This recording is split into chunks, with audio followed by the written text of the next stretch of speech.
Good morning everyone, welcome to another video. You join me today here at my beloved Goodwood, where I've entered my 987 Cayman in the first of this year's GRRC Auto Solos. Now it's been a while since I've made any content on this. Had a bit of a journey over the last 12 months. Had this for 4 years now. First 3 years, trouble free. No costs, no failures, no repairs required. But over the course of the last 12 months, I've had to spend £3,600 on this just to keep it going. And there's still more to come. So I'm going to jump in the car and run through everything that I've experienced over the last 12 months. Kind of a year 4 review.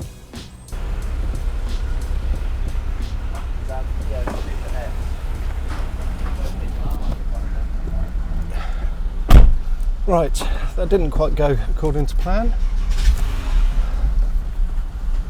Didn't get everything done beforehand, just had to walk the course. We're now going out to compete. So, as quickly as possible, I'm going to run you through what I've spent on this thing over the last 12 months.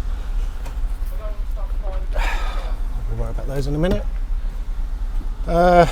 Sunglasses. So, it all started February last year. Let me just get to my notes. Yeah, February last year, I had an engine warning light come on. Car drove fine, didn't think anything of it. Always a point to, have looked at the point of a service, but didn't really worry too much about it. Then, in March, when I was here, almost a year ago to the day, started getting a misfire. The car dropped to 5 cylinders.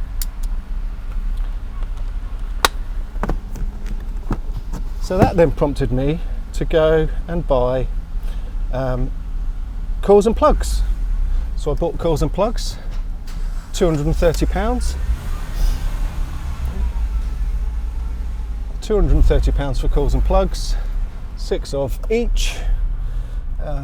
It was then though, should have done this beforehand, that I read the ECU and found out that the misfire was actually common to one bank of cylinders. It was on all 3. So it wasn't a solitary coil or a plug.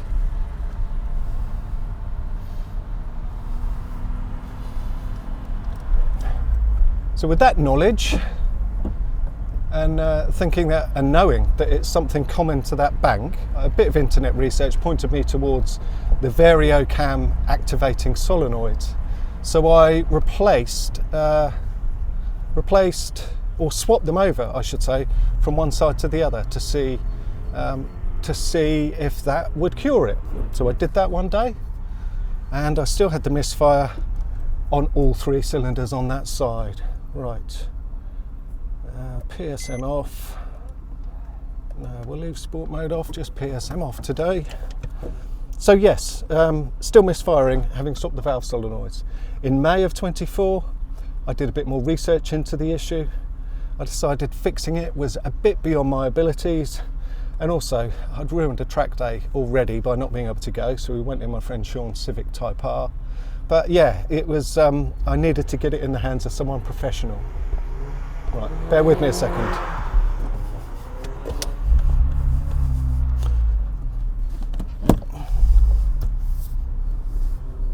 Good morning. Oh, gloves. Get rid of those microfibers. I'm ready, sir. Right, I'm waiting for a green flag. I think I'm ready. Let's just move the seat forward a bit. Yeah, we're good. Go. Okay. Red. 34. 3, 2, 1.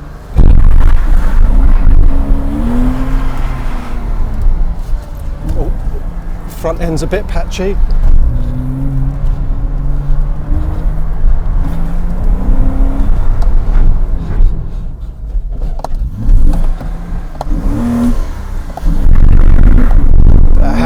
Reverse gear is not good.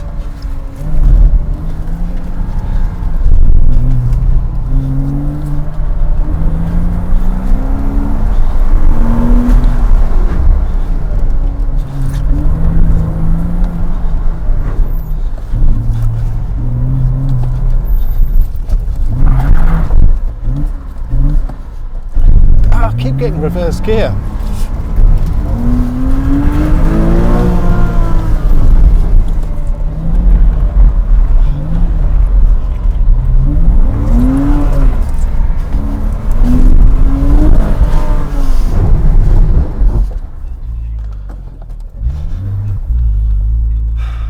That wasn't the best. Fantastic, clear on. Yeah, I kept selecting reverse instead of first. Not ideal. And it was a quick one as well. Well, yeah, but I'm the third one, Josh, come on. I appreciate that, but... Nice one, thank you. Okay, yeah, that wasn't good. That wasn't the best. But, oh, it's good fun though. Good fun, good fun. Right, where was I? Let me get my phone back out.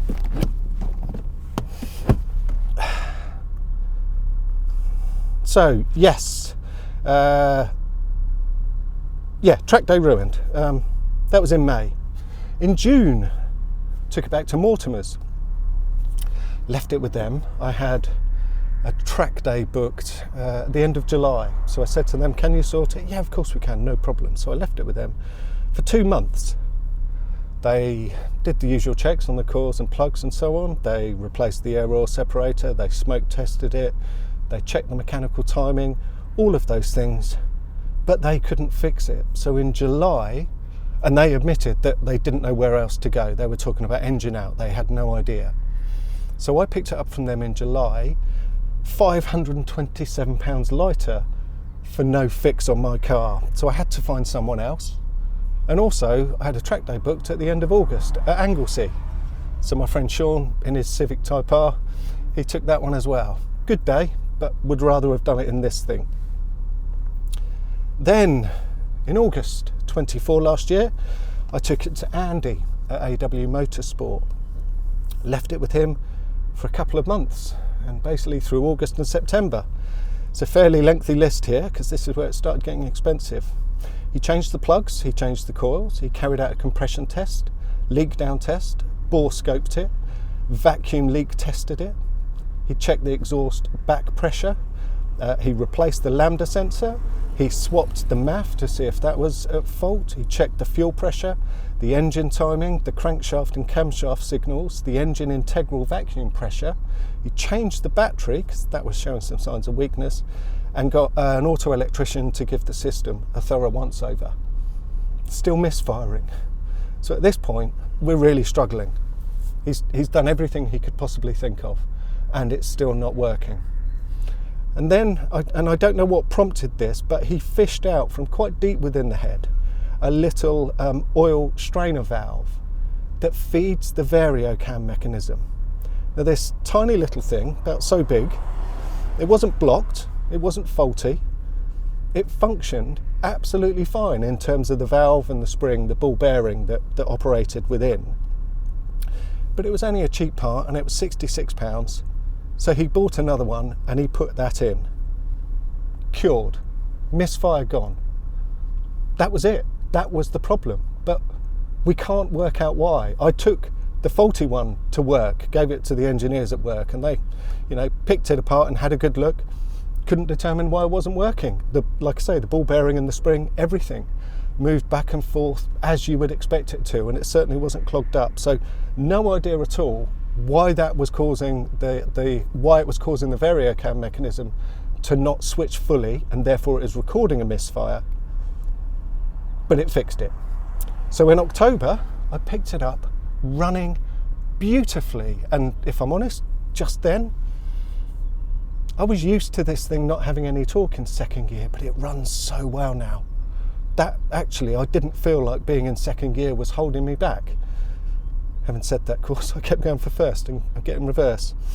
Not good. But yeah, running beautifully.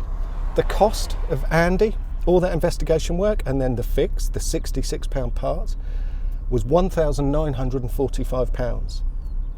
Then we get to, where are we? November, with the car running nicely. I booked it onto a track day, the Goodwood Marshals Club charity track day. Brought it here, glorious day, usual kind of damp roads at the beginning, but nice weather like this.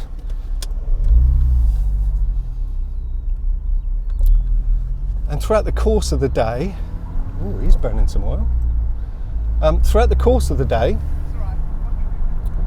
the fans, the engine fans that normally come on when the car's been sat, it's hot or it's in traffic, were running permanently all day. So I had to take it back to Andy again. And that turns out it was an air conditioning or AC pressure switch that was at fault. Fairly easy fix, not hugely expensive part. And in doing that, he also fully recharged and serviced the aircon system. And that, from Andy, was £285. Also, in December, I decided to give my faded headlights some love and managed to bring them back to life. Really quite impressed with the Cerakote kit. Works quite nicely.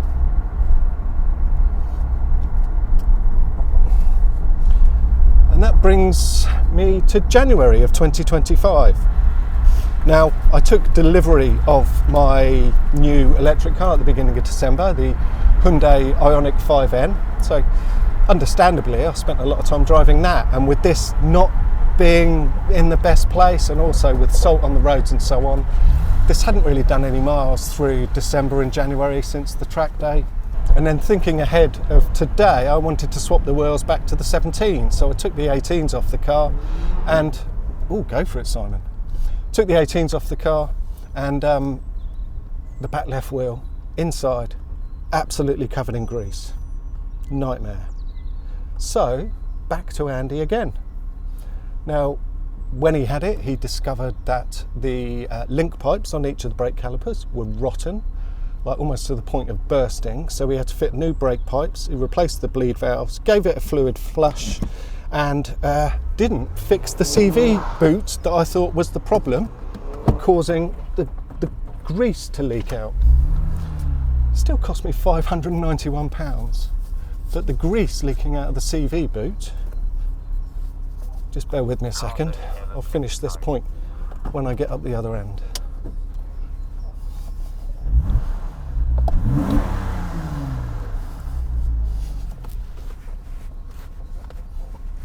Okay. Red 34. 3, 2, 1, go.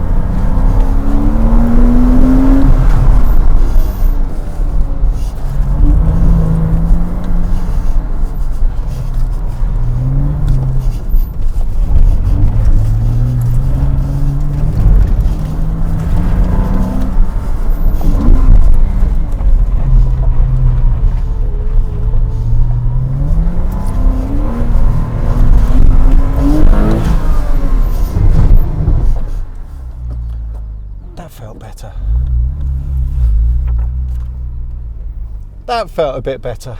It was better. Didn't select reverse by mistake that time. Much quicker and clean.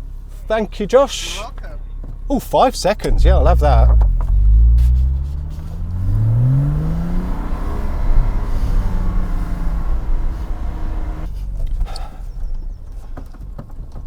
Right, so where did I get to? Yes, CV boot. So I've had the brake pipes done by Andy, 600 quid lighter. CV boot, still not fixed. So I'm £3,600 deep so far, and I'm facing another 1 or 2 grand in repair costs. The oil isn't a CV boot leaking. What it is where the drive shaft goes into the hub, there's a join, a welded join or something like that, that corrodes over time, and grease can seep through that join. Andy showed me on a 911 he had in the workshop. I could see the drive shaft in situ. Then he pulled one out and showed me that he keeps to demonstrate, to show me how they fail. And you could see this line where he was saying the grease seeps through. So then actually I revisited and actually took the 18s off the back, put the 17s on in preparation for today, and I had a good look, and sure enough, a nice bead of grease all the way around. So yes, 3,600 deep so far. The fact that I have this rare 2.7 with the 6-speed manual gearbox bites me again, in that the drive shafts, direct from Porsche, they're over £1,000 each side, and if one's gone, chances are the other one is soon, to follow. But because the 2.7 6-speed, the drive shaft size is quite rare, they tend not to be available aftermarket. A friend found some made by GKN in the States, so I've sent that to Andy, waiting for him to say they're the right ones, so I consider buying them. And also know someone who has 3D printed in stainless steel in China a replacement cup for the end of the drive shaft. So again, I've sent that to Andy to ask him his thoughts on that. So what's it going to cost? No idea. Until this thing starts making noise or it fails, there's still some grease in there. It's coming out at an undetermined rate, but it's not going to fail catastrophically. It will start making noise before it starts, before it goes bang. So today I thought, yeah, take it to Goodwood, enter it in the Auto Solo, give it 24, dump the clutch launches, let's see if there is any weakness in that joint. So far, as you've seen, doesn't look to be too weak. Certainly making no noise, and that's 4 launches out of 24 done so far. So if you want to see if it survives the rest of the day, and also see where I end up, how I fix that problem, because if you've got a 987 or a 997 of this generation, at some point you are likely to have this problem. I have a friend, Dan, who's got a 2.7 6-speed Boxster, and he's also got grease on the inside of his rear wheel, so he's also got this problem, it would seem. So it's expensive. Porsche life. 4 years of ownership, 3 years with no costs, and in the 4th year, if I do the drive shafts as well, I'm approaching 6 grand, which is mad. But do you know what? I don't care, because so good to drive. Thanks for watching. Subscribe, notifications, all that jazz, and I'll see you in my next video.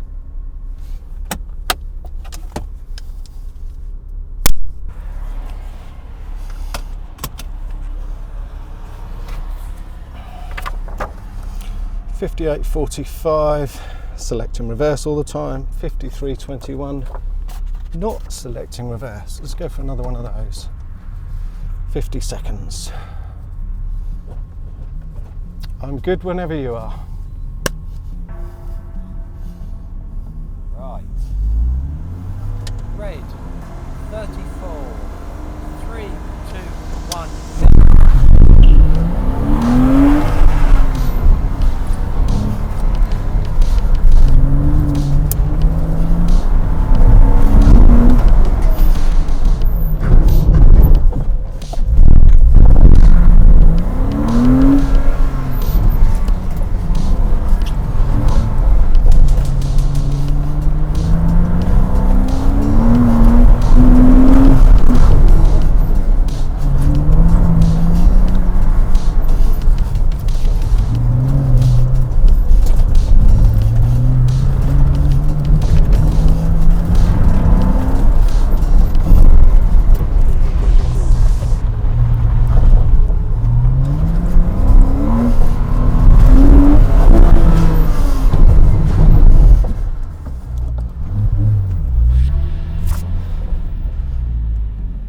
There you go, sir.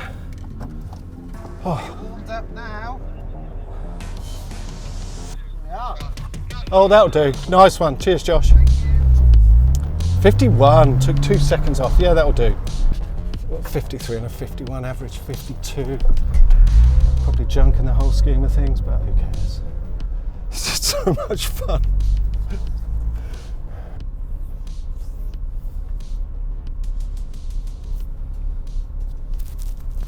Good car. Yeah, nothing wrong with this.